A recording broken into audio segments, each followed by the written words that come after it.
Evin tikilməzim mən. Asiya bağım. Bəsdir daha da əlbə gələr həbsən içəyi. Yoruldum da sənin əlindən. Allahu Əkbər daha səhəri başladı. Nəşrab bir gedək. Yuxudan da sonra tüssüyü doldur mənim içimə.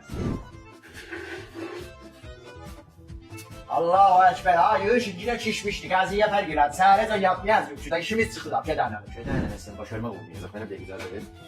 Alo, ay Məğz, yorum yaz, vaxtı sayılırız. Abcədə çox düşünməz bir fərdidir. Heysa düşünəmir. Əsidi qaza görə bir qanun qussun, bir su gəlsin başına. Səhdiləmiş.